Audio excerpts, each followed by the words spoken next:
parti. Bonjour, bonjour. Et j'ai oublié d'allumer la light. Ça sera mieux comme ça. Bien. Alors, ce matin, trois articles probablement qu'on va traiter ensemble. Je coupe les notifs pour être tranquille. Voilà. Donc on va traiter trois articles un peu variés. C'est début d'année, donc rien de d'exceptionnel, mais on va continuer sur la lancée par rapport à ce qu'on a fait la semaine dernière. Euh, Puisque là, c'est en fait cette deuxième revue, puisque j'ai positif de l'année. On est reparti pour un rythme, alors voilà, avec les horaires classiques, où je suis à la bourre, mais ça fonctionne quand même. Bien, je regarde, est-ce que le son est trop fort? Je ne pense pas. Donc, trois articles, on est parti pour un article sur le fait de dire ah non, le FOMO, le JOMO, Joy of Missing Out, Fear of Missing Out, tout ça. Donc un article sur ce sujet-là. Un article qui reprend un peu les éléments sur ville versus campagne en termes de qualité de vie et de santé mentale. Et un article sur le fait de garder ses objectifs sur l'année. Et d'atteindre ses objectifs sur l'année avec une réflexion intéressante sur la manière dont on mesure ses objectifs.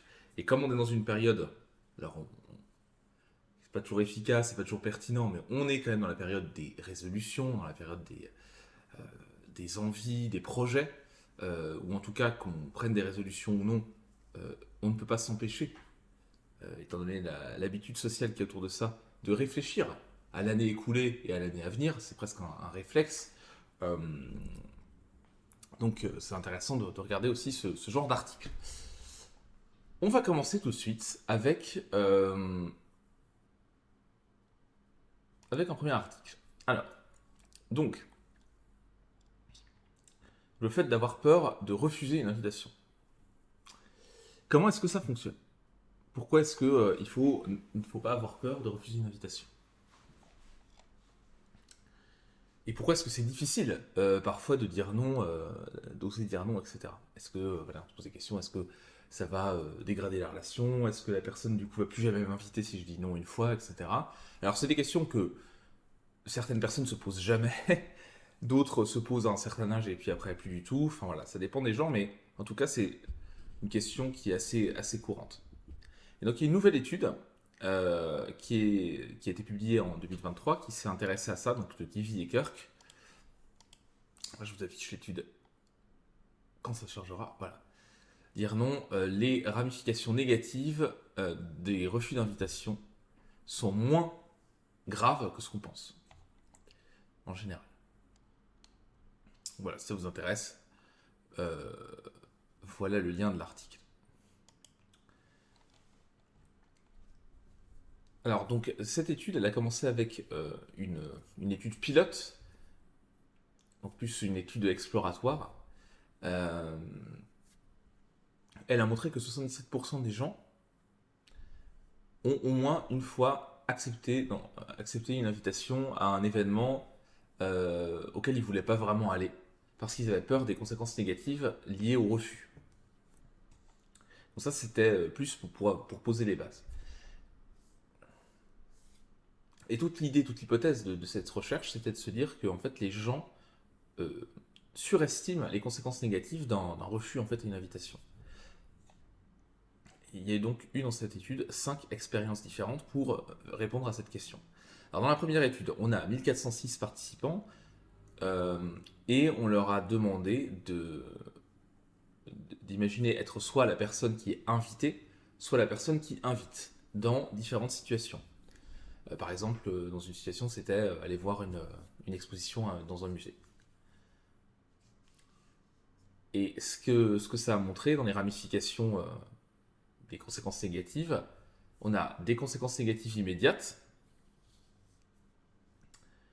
Donc, par exemple, enfin, en tout cas, c'est ce qui a été formulé par les participants, qu'il y avait potentiellement des conséquences négatives immédiates, comme le fait que la personne qui invite soit en colère ou déçue quand on lui dit non.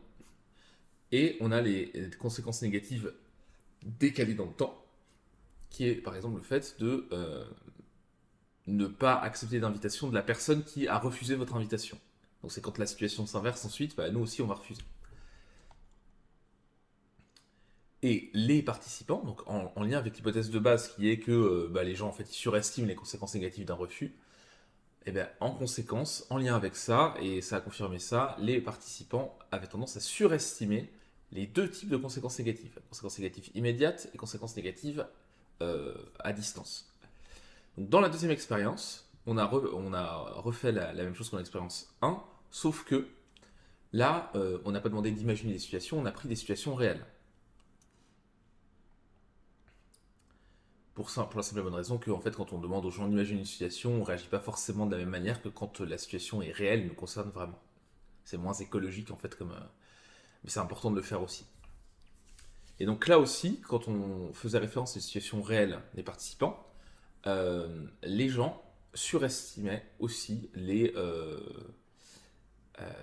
sentiments, les émotions négatives qui étaient liées au fait d'essuyer un refus. Voilà.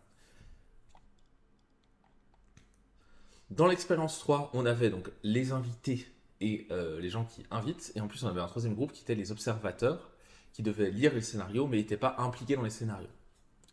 Et donc là, dans cette version de l'expérience, à la fois les personnes invitées et les observateurs surestimaient les conséquences négatives du refus d'une invitation.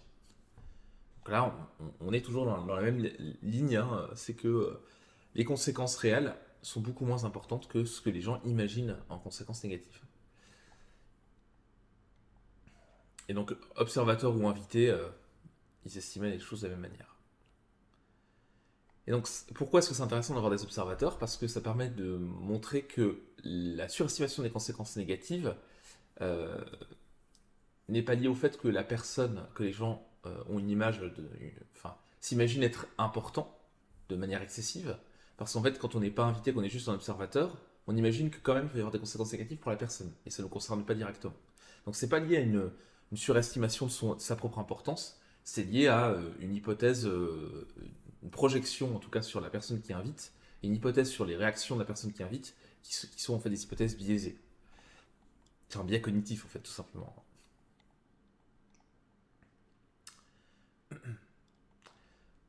Expérience 4, on les fait tout le temps. Expérience 4, les participants devaient imaginer une invitation d'un vrai ami et devaient répondre à un certain nombre de questions imaginant pourquoi, ce que l'ami en question penserait s'il refuse leur invitation.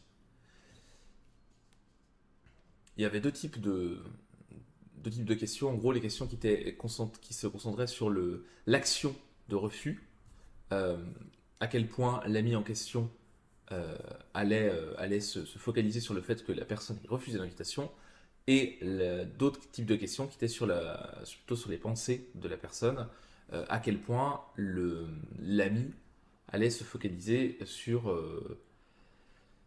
ce que son ami qui a refusé allait penser. En gros, on leur pose des questions pour dire, ok, à votre avis, votre ami, il va se focaliser à quel point votre ami va se focaliser sur le fait que vous ayez refusé, et deuxièmement, à quel point votre ami va imaginer les raisons de votre refus. Et le pourquoi du comment, machin. Et là, encore une fois, les participants surestimaient les conséquences négatives du fait de refuser l'invitation. Et aussi, les personnes surestimaient le niveau auquel les amis allaient se trouver ça, se focaliser, penser au fait qu'ils aient refusé leur invitation. Donc en fait, les gens, en gros, quand vous refusez, c'est pas que les gens s'en foutent, mais les gens se focalisent pas tant dessus que ça d'une manière générale. Après, évidemment, chaque situation peut être différente. Et dans la 5e expérience, les scientifiques ont demandé aux participants d'assurer les deux rôles, de prendre les deux rôles à tour de rôle, donc la personne invitée et la personne qui invite. Et les personnes qui étaient d'abord dans la position d'être invitées, et ensuite d'inviter quelqu'un d'autre, surestimaient les conséquences négatives liées au fait de refuser une invitation. Par contre, les personnes qui étaient d'abord dans la position d'inviter les gens et ensuite dans la position d'être invitées avaient une vision plutôt réaliste des conséquences négatives d'un refus d'invitation. Donc ça veut dire que quand on a l'habitude d'inviter, quand on commence par inviter, c'est pas très grave, on prend pas les refus mal et on n'imagine pas que quand on va refuser plus tard une invitation, ça va être catastrophique. Par contre, quand on est d'abord invité et qu'ensuite on invite, on se focalise beaucoup plus sur les conséquences négatives d'un refus d'invitation.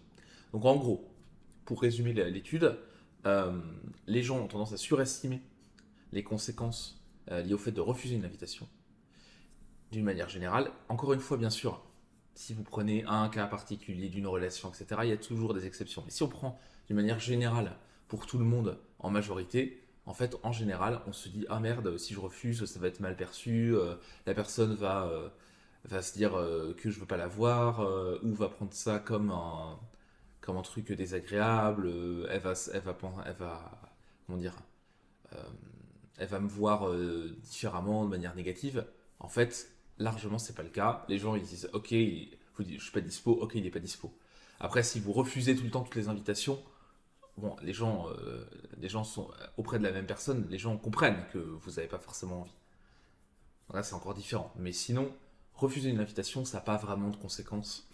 Il vaut mieux assumer les choses euh, et que ça se passe bien une fois que vous êtes sur place que d'accepter pour accepter et qu'en fait ça soit agréable pour personne, de manière générale. Après, on peut rentrer dans les détails de est-ce qu'il faut des fois sortir de sa zone de confort, accepter des choses, oui, bien sûr, mais là, c'est plutôt euh, qu'il ne faut pas hésiter à refuser de temps en temps plutôt que de dire oui à tout. Parce que finalement, les conséquences ne sont pas très graves. Voilà pour ce premier article. Pardon, j'ai un peu le nez pris, donc des fois, un peu du mal à respirer. Alors, euh, ensuite, je coupe la cam parce que je vais me moucher vite fait. Ensuite, je vous propose de partir sur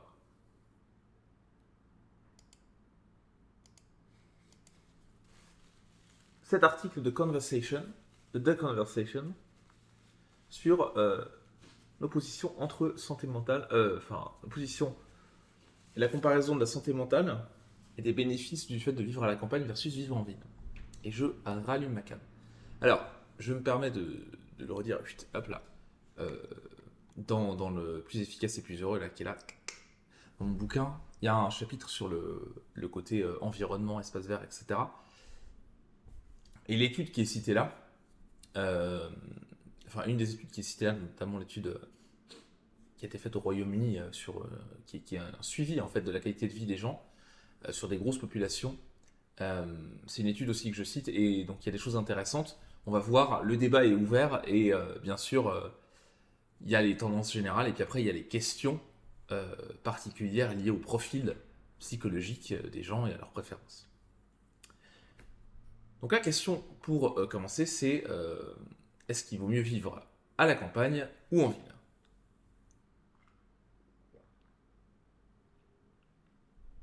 Les amoureux de la campagne vous diront que il faut vivre à la campagne.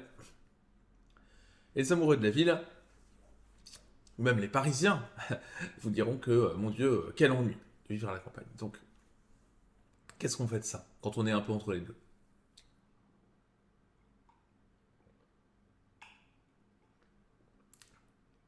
Pardon. Alors, il y a pas mal d'études qui ont été faites pour justement essayer de répondre à cette question. Et on a une étude longitudinale des ménages euh, du Royaume-Uni. Hein, c'est celle-là. Euh, The UK Household Longitudinal Study. Donc, que vous avez ici, qui est suivi au fur et à mesure des années. Et qui suit donc 40 000, c'est quand même pas mal, hein, 40 000 ménages anglais donc Royaume-Uni, depuis 2009. Et tous les ans, en fait, des données sont collectées. Donc ça, c'est une belle base de travail. Alors évidemment, le Royaume-Uni, c'est pas la France, ni l'Allemagne, ni la Pologne, etc. Mais quand même, on peut quand même se dire qu'on est un peu plus proche des Anglais que on ne le serait par exemple des Japonais, si je prends cet exemple-là. Donc, c'est quand même intéressant aussi de s'appuyer là-dessus. Et donc, cette recherche-là, elle a montré que, en fait, il y a plusieurs choses. Moi, je l'avais parcouru à l'époque, donc il y a des nouvelles données, mais parce que c'était il y a quelques années, il y a 2-3 ans. Mais parce que c'est mis à jour tous les ans. Mais voilà, en gros, il y a plusieurs éléments qui sont liés au lieu de vie et tout n'est pas listé dans l'article, il y a encore d'autres choses, mais on va en voir un certain nombre, 3 de mémoire. Donc premier élément qui est lié à l'environnement, c'est l'activité physique. Et donc la recherche a montré que, bon, ça d'une manière générale, l'activité physique c'est bon pour la santé physique et mentale, ça peut réduire l'anxiété, la dépression, améliorer l'humeur et le bien-être. Voilà. Ça peut permettre de lutter contre la dépression et améliorer la qualité de vie. Et une des manières d'avoir de l'activité physique, pas d'exercice physique, mais d'activité physique, c'est de faire ce qu'ils appellent de l'active travel, c'est-à-dire du déplacement actif. Donc par exemple marcher, faire du vélo, etc. Quand on va au travail ou quand on va faire des courses. Et donc là, évidemment, l'environnement dans lequel on vit, ça a un impact là-dessus, puisque les déplacements ne sont pas les mêmes à la campagne qu'en ville. Et donc, les gens qui vivent en ville ont 64% plus de chances de faire du déplacement actif fréquemment, en fait. Tout simplement parce que quand vous êtes en ville, vous avez plus de choses à proximité, donc vous avez plus de chances de marcher ou de prendre le vélo, alors que la voiture c'est compliqué et que ça va être plutôt pas pratique. Même si vous prenez les transports en commun, vous avez toujours une partie où vous allez devoir marcher, alors que, on va dire, à la campagne, dans votre quotidien, si vous allez au travail très, très souvent, hein, vous prenez la voiture, et donc vous sortez de votre maison, vous prenez la voiture, vous arrivez au travail, vous sortez de votre voiture, vous allez au bureau ou à l'usine, peu importe, mais vous n'êtes pas dans un voyage, dans un déplacement actif. On prend rarement le vélo pour faire 15 km quand on habite à la campagne. Donc en fait, de ce point de vue-là, vivre en ville donne plus d'opportunités de faire de l'activité physique et de se déplacer euh, de manière active que la campagne, en fait, tout simplement. Donc là-dessus, ça serait plutôt un avantage au fait de vivre en ville. Voilà. Donc plus d'opportunités de bouger au quotidien, dans les déplacements contraints, on va dire. Aller faire les courses, aller au travail, etc. Aller chercher les enfants à l'école et tout. Ensuite, on a l'accès aux espaces verts. Donc l'accès aux espaces verts, là aussi, on a des études qui ont montré que c'était plutôt quelque chose qui soutenait le bien-être et le développement de la santé mentale. Et donc, dans l'étude justement euh, qui a été faite là-dessus, donc au Royaume-Uni, ils ont essayé de voir par rapport aux espaces verts qu'il y avait autour de là où les gens habitaient, enfin dans l'environnement, enfin dans la zone qui entourait le logement des gens, et leur analyse n'a pas montré euh, que la quantité d'espaces verts autour de votre logement améliorait la santé mentale. Alors c'est un peu à nuancer parce que d'autres études ont montré que le fait, par exemple en ville, de voir des espaces verts, d'être à côté d'espaces verts, ça avait un impact sur la santé mentale par rapport au fait en ville d'être dans un environnement qui était complètement artificiel, de ne pas avoir d'espaces verts, pas d'arbres, etc. Donc ça dépend de ce qu'on compare. Mais par rapport, si on prend le fait de vivre en ville en général et vous prenez une zone autour du logement, est-ce qu'il y a des espaces verts, est-ce que vous les voyez, est-ce que vous y allez, on ne sait pas. Et à la campagne, si on compare comme ça, il n'y a pas vraiment de différence. En fait, la question, c'est surtout, plus que est-ce que vous les voyez, est-ce que les espaces verts font partie de votre environnement. Parce que le fait d'avoir des plantes vertes en intérieur, ça aide à la santé mentale, ça a été démontré. Donc, il y a quand même en effet d'avoir euh, de la verdure dans son environnement visuel. Mais ce qui est surtout le plus important en termes d'impact, c'est le fait de passer du temps dans des espaces verts. Et d'où le fait de cette problématique de juste regarder sur une carte, est-ce qu'il y a des espaces verts autour de vous. Ça ne vous dit pas si vous les voyez, ça ne vous dit pas si vous les regardez, et ça ne vous dit pas si la personne va aller passer du temps dans les espaces verts. Donc cette mesure-là, c'est pour ça, selon moi, que ça marche pas trop, cette mesure-là. C'est parce qu'en fait, on n'a pas la variable n'est pas bonne pour comparer les choses. On mélange un peu tout et donc c'est compliqué. Donc je mets ça de côté, mais le fait d'avoir des espaces verts par exemple, de voir des espaces verts depuis votre fenêtre d'appart et le fait d'avoir des plantes vertes chez soi ou au travail, ça a un impact sur la santé mentale. Donc ça, c'est important aussi quand même de le dire. Maintenant, un truc qui a un effet, c'est le fait de passer du temps dans les espaces verts. Euh, Et ça, plus on visite les espaces verts, plus on passe du temps dans les espaces verts, plus la santé mentale s'améliore. Donc, le truc, c'est que il faut s'engager activement, faire des balades, etc. Et c'est ça qui permet d'améliorer la santé mentale. Et donc là, en l'occurrence, effectivement, bah, si vous avez un bel espace vert urbain, un parc, etc. à côté de chez vous, versus une forêt, en fait, si vous passez du temps dans l'un ou dans l'autre, il n'y a pas vraiment de différence. Après, si on prend en général en ville versus à la campagne, alors tout dépend de la campagne dans laquelle vous êtes, hein. Vous avez quand même plus d'opportunités, en tout cas vous avez plus d'espaces verts facilement accessibles euh, et importants dans lesquels vous pouvez aller, normalement, que si vous vivez en ville. Surtout en France où dans les villes, il n'y a pas toujours beaucoup d'espaces verts.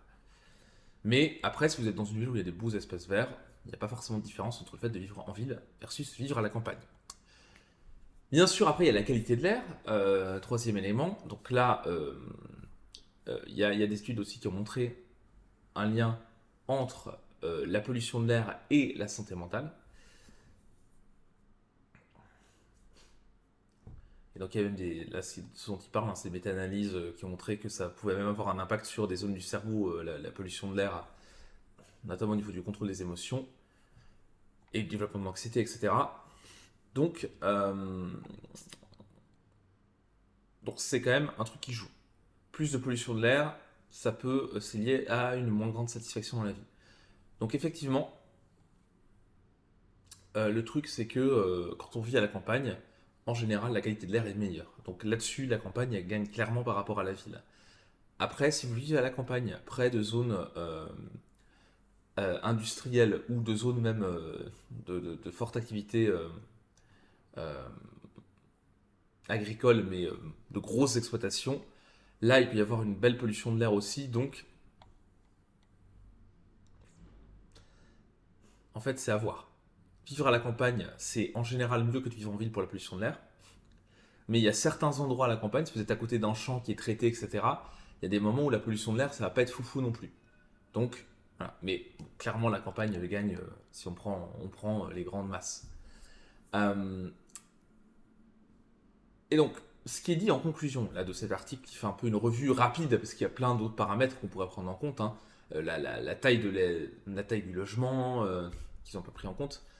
Oui, alors, on peut avoir un grand logement en ville, mais à revenu équivalent, en général, quand on est à la campagne, on a un plus grand logement, donc il y a la taille du logement qui peut être importante, et surtout, est-ce que la taille du logement correspond à ce dont on a besoin, parce que c'est ça surtout qui est important. Euh, donc il y a ça, il y a les services, l'activité culturelle, euh, les infrastructures, enfin voilà, en fait il y a plein de choses qui peuvent varier entre la campagne et la ville, et qui sont aussi importantes sur la santé mentale, qui là n'ont pas été traitées dans cet article, parce qu'ils ne pouvaient pas tout traiter, mais il y a encore d'autres choses qui font un peu qui permettent de faire un peu un arbitrage entre les deux. Mais globalement, si on prend l'ensemble, il n'y a pas une bonne réponse. C'est-à-dire que globalement, vivre en ville, c'est pas moins bien ou pire ou mieux que de vivre à la campagne. Et inversement. Euh, Par contre, l'endroit, la région dans laquelle on vit, c'est-à-dire deux campagnes qu'on compare versus deux villes qu'on compare, là on peut avoir des effets assez différents, notamment parce que il y a le coût du logement, il y a la politique locale, il y a le statut économique, il y a les services qui sont proposés par les pouvoirs publics, qui sont plus ou moins dégradés à tel ou tel endroit. Et en fait tout ça, ça va aussi jouer sur la santé mentale. Donc, puis l'accès aussi, l'accès aux soins, enfin il y a plein de choses en fait. Donc ce qu'il faut regarder, c'est effectivement cet ensemble de paramètres-là qui ont été cités dans l'article, ce dont j'ai parlé aussi par rapport aux espaces verts, aux sorties culturelles, etc. Il y a le coût du logement, il y a l'accès aux services publics, l'accès aux soins, etc. Il y a plein de choses en fait qui vont jouer un rôle pour faire pencher la balance d'un côté ou de l'autre. Et ensuite, une fois qu'on a dit tout ça, c'est aussi des préférences personnelles. Et ça, c'est hyper important. Il y a des gens qui ont besoin d'activités culturelles plus souvent, etc., pour être bien. Il y a des gens qui ont besoin d'être tranquilles chez eux dans leur jardin et c'est le kiff absolu, ils sont très contents comme ça.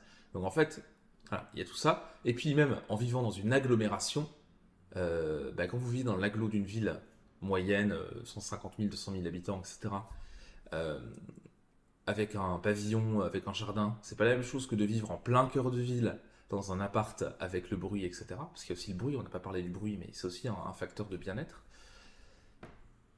Bon, vous voyez, en fait, il y a plein de choses. Donc c'est aussi par rapport aux différents critères.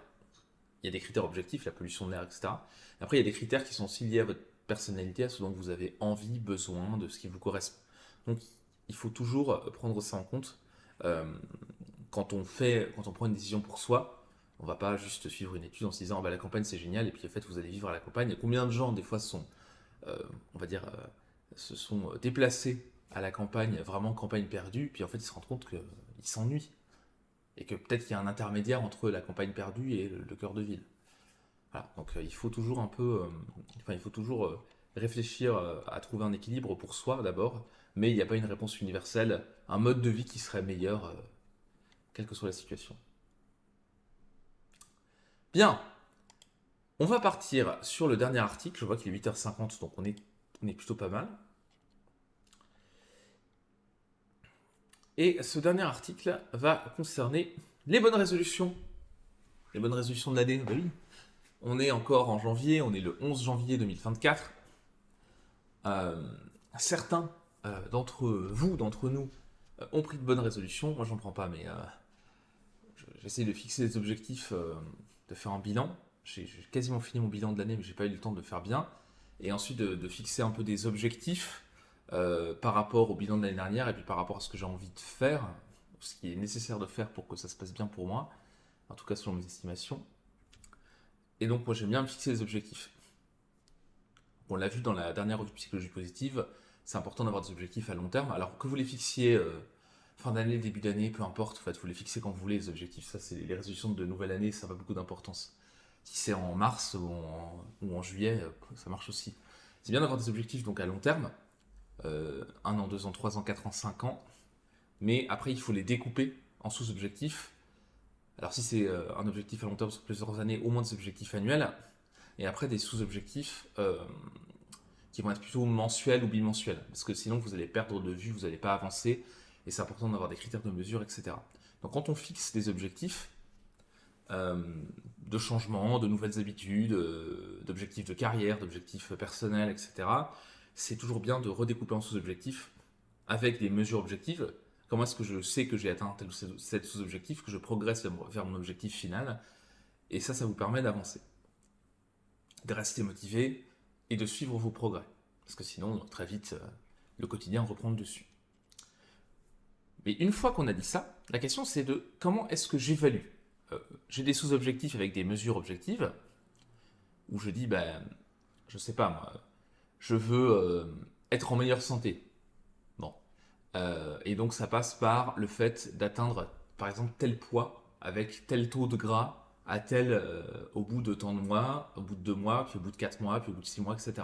Donc là, on a des critères objectifs. Le poids, le taux de gras. Maintenant, on ne va pas juste le mesurer une fois à la fin, on va essayer de mesurer une tendance pour avoir plus de points d'information et voir si ça évolue ou pas. Parce qu'il suffit que ce jour-là, la veille, je sais pas, on est beaucoup bouffé, et puis on va avoir pris 1,5 kg, et puis 2 jours après, voilà. Donc je prends cet exemple-là parce qu'il est assez simple, il faut prendre des mesures régulières. Et hop, tous les 2 mois, on va dire, ok, est-ce que mon jalon, il est respecté ou pas? Non, oui, comment est-ce que j'ajuste? Bon.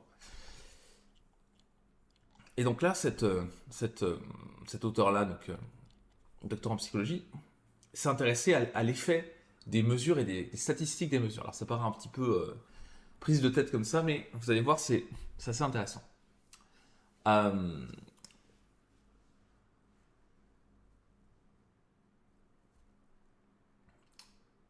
Il a fait un article l'année dernière, enfin en décembre 2021, pareil dans Psychology Today, et dans lequel il a dit c'est mieux de mettre des objectifs à court terme, comme des objectifs à 90 jours, donc tous les 1 mois et demi, plutôt que des objectifs à 1 an, si on veut faire changer les choses. Et c'est mieux d'avoir des objectifs qui sont basés sur des tendances, c'est-à-dire qu'on a plusieurs mesures. Par exemple, vous avez un objectif à 90 jours, vous allez mesurer tous les jours des données et vous allez voir la tendance sur les 90 jours. Est-ce que ça monte, est-ce que ça descend, est-ce que ça progresse ou pas? plutôt que d'avoir juste une mesure à la fin et une mesure au début. C'est bien d'avoir des tendances. Donc ce qu'il disait, c'est que c'est plus intéressant d'avoir des tendances, par exemple des moyennes mensuelles, plutôt que de prendre les chiffres quotidiens. Même si les chiffres quotidiens sont importants pour pouvoir faire les moyennes mensuelles, il faut bien avoir des chiffres quotidiens, mais c'est plus intéressant de regarder la tendance en prenant l'évolution premier mois, deuxième mois, troisième mois, quatrième mois, que de prendre l'évolution sur les 120 jours des 4 mois. Et donc, dans cet article, il explique la stratégie, pourquoi le fait de prendre des moyennes mensuelles plutôt que des données quotidiennes est plus efficace pour savoir si on a tenu ses objectifs. Donc là, il explique le truc. Alors, je vous prends son explication. Là, lui, il parle pas de perdre du poids, il parle de faire un certain nombre de pas par jour. Donc il dit, bon, imaginez que je me suis dit, bonne résolution de l'année 2022, je vais commencer à marcher 7000 pas, faire 7000 pas par jour. Ok. Quelle est ma chance? Donc là, il a un objectif qui est un objectif en fait de plus marcher et qui est mesuré quotidiennement. Quelle est sa chance d'atteindre son objectif sur tous les jours de l'année, donc les 365 jours? Et comme je me connais, c'est très peu probable. Il y a sûrement des jours où marcher 7000 pas, ça va être extrêmement... Enfin, ça va pas être pratique du tout, parce qu'il y aura un sale temps, il y aura trop de travail, je vais être en déplacement, etc. Et si donc je dois juger le succès de cette résolution de l'année 2022 sur le pourcentage de jours où j'ai atteint mon objectif quotidien, bah alors j'aurai de la chance d'atteindre 80%. Si en fait vous dites à la fin de l'année, est-ce que j'atteins mon objectif quotidien de 7000 pas par jour? Si je calcule tous les jours et que je prends le nombre de jours où j'ai fait 7000 pas, il y a peu de chances que j'y arrive à 100%. Parce qu'il y aura des problèmes. Il y aura la vie est là et enfin, voilà, il y a des inconvénients, des empêchements, etc. Mais si à la place de faire ça, je prends le nombre de semaines dans l'année où mes pas moyens étaient à 7000 par jour, ou encore si je prends les mois et que je fais la moyenne et que je la reporte sur tous les jours, les mois où en moyenne j'ai fait 7000 pas par jour, quelle est ma chance de succès? Donc en gros, c'est premier cas, vous prenez tous les jours. Si vous avez fait 7000 pas, c'est un succès. Si vous avez fait moins de 7000 pas, c'est un échec. Donc là, la chance d'avoir plus de 80% de réussite est faible. Deuxième cas, vous prenez par semaine, vous avez vos 7000 pas par jour, vous faites la moyenne, et ensuite, vous faites la moyenne par jour. Et donc là, quelle est la chance, avec des jours où on est un peu au-dessus, des jours où on est un peu en dessous? Quelle est la chance d'atteindre mon objectif la plupart du temps, donc la plupart des semaines? Donc en fait, c'est plus 7000 pas par jour, c'est 49 000 pas par semaine. En gros, c'est ça. Et si on le fait au niveau du mois, quelle est la chance d'avoir chaque mois un succès à 100%? C'est-à-dire qu'en moyenne, par jour, j'ai 7000 pas. Parce que j'aurais fait 7000 fois 30 ou 31, et c'est ça l'objectif. Je n'ai pas envie de faire le calcul, donc voilà. Donc là, il a fait une simulation. Et il s'est dit, hypothèse numéro 1 dans ma simulation, je vise 7300 pas par jour pour avoir un peu de marge de manœuvre. Plutôt que 7000. C'est 7000 mon objectif, mais j'essaie d'en faire un peu plus. Et deuxième hypothèse, il y a une déviation standard, bon, bref, en gros ça fluctue en moyenne de 500 pas approximativement. Donc 7300 plus ou moins 500 pas. En supposant ça, qu'est-ce que ça donne au niveau du nombre de jours où il réussit? Si on fait vraiment par jour, il a 75% de réussite. Maintenant, si on fait une mesure quotidienne, on prend la semaine et ensuite on refait la moyenne par jour, on répartit, on additionne tous les pas de la semaine et on divise par 7 pour refaire un lissage, qu'est-ce que ça donne? Et bien là, ça donne 92,3% de réussite avec les mêmes données. C'est-à-dire que là, votre succès, si on regarde au niveau hebdomadaire, dans les semaines, vous avez 92% du temps de l'année réussi à faire vos pas. Donc votre objectif est atteint à 92%. Et si maintenant on ne fait plus la moyenne par semaine, mais la moyenne par mois, c'est-à-dire on lisse, on additionne tous les pas du mois et on les divise par 30 ou par 31 en fonction du mois. On atteint combien? Eh bien, on est toujours au-dessus des 7000. Et donc là, le taux de succès est de 100%. Donc en fait, qu'est-ce que ça veut dire? Ça veut dire que quand on fixe un objectif, il faut être réaliste. C'est-à-dire que il y a des fluctuations quotidiennes. Si vous avez une habitude quotidienne que vous voulez mettre en place et qui est mesurable comme ça avec une quantité qui n'est pas en oui-non, ça n'a pas forcément de sens de regarder votre réussite sur l'année en vous disant est-ce que chaque jour j'ai réussi? Il vaut mieux prendre votre succès en disant est-ce que chaque semaine j'ai réussi ou est-ce que chaque mois j'ai réussi à atteindre mes objectifs? Voilà. Et ça, pourquoi? Parce que c'est plus réaliste comme manière de réfléchir, puisque en fait il y a toujours des imprévus, et donc si les imprévus vous les prenez pas en compte, bah, en fait ça peut être démotivant. Et donc c'est beaucoup plus intéressant de fonctionner comme ça.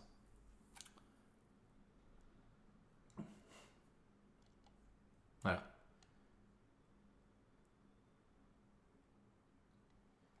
Et donc en fait il l'a vraiment fait, parce que c'était une simulation, il l'a vraiment fait en faisant la moyenne par mois. Et qu'est-ce que ça a donné? Effectivement, il était à 100%. Il a même mieux réussi que dans la simulation.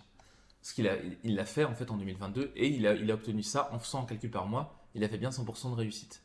Et donc, en fait, quand vous avez un objectif sur l'année, une résolution comme ça, vous avez un objectif quotidien, si possible, pensez à plutôt faire des moyennes au niveau hebdomadaire ou au niveau mensuel.